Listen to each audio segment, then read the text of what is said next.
Hi, my name's Pete Lyman, mastering engineer and owner of Infrasonic Mastering. We're proud to bring you the first ever digitally controlled all-analog 2-bus mixing and mastering chain. This is real analog gear controlled in real time using the Access analog interface.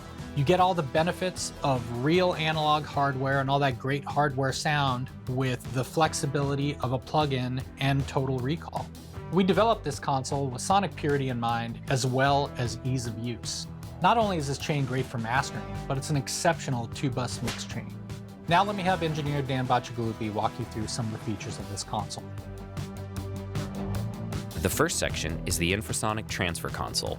This is a high-quality, transparent mastering insert console with input and output gain. You will see channel mutes for both the input and the output of the console, as well as insert points.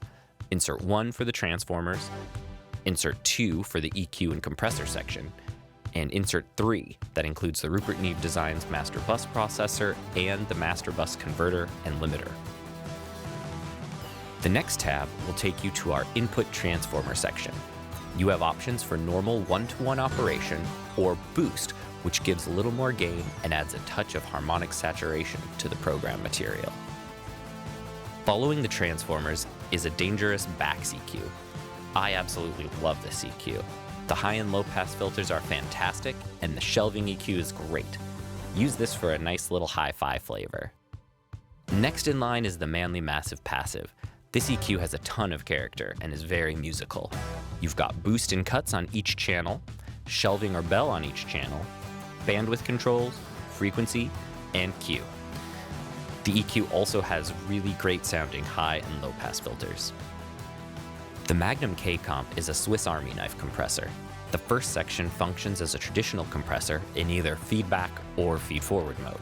It has standard compression range, ratio, and threshold, attack and release, as well as a super useful sidechain. The center section is really the best part of this compressor, the K Comp.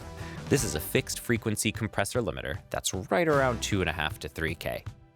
This is a great tool for getting rid of some of the harshness of a mix. Next, we have the parallel EQ section, which gives us low frequency options. The EQ points on the top are wide bell, and on the bottom are a tighter Q. The next section is the famous MAAG air band.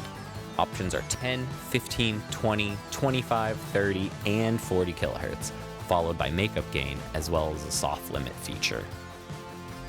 Next, we move on to the Rupert Neve Designs master bus processor. This is one of my favorite mastering tools. It operates in dual mono or stereo mode with attack and release, gain, feed forward and feedback functions, and compression blend. Silk mode gives you additional tone options. The limiter is very useful for catching those final peaks. On the side, we have the stereo field editor. This is a very powerful mid-side imaging tool. Oftentimes I'll use this to add a little excitement to the mids on guitars on the sides, or to add some energy in the low end if it's lacking. Then we move on to one of the secret weapons here at Infrasonic. This limiter is based off of a custom high-frequency limiter that we've used for vinyl mastering. It has a fixed frequency, and it works best when you just tap it a little bit. My favorite setting is to put the attack and release as fast as possible. Then you adjust the level till just 1 or 2 of the lights blink. You can adjust further by ear then. It can be very heavy-handed, but when you use it lightly, it does just the trick to rein in a bright or harsh track without being too overbearing. The Master Bus Converter is our favorite A to D on the market. Infrasonic was lucky enough to work with Rupert Neve Designs to help bring this product to life. We had numerous ideas and recommendations for the converter, and Rupert Neve Designs exceeded all of our expectations. The first section you have is the side chain high pass filter, and it's variable between 20 Hz and 250 Hz. Next, you have gain threshold and release for the limiter. I like to use a pretty fast release and just have it tapping maybe a half dB or 1 dB on the peaks, just to kind of control a little bit more of the music. While you can use the limiter as your final master limiter, I recommend following that up with a dB or 2 of good digital limiting. This converter has the famous Rupert Neve Silk mode.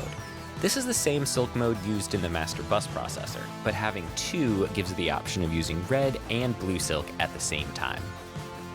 We're including some presets to help you get started. I hope you find this is a useful tool and it takes your mixes to the next level.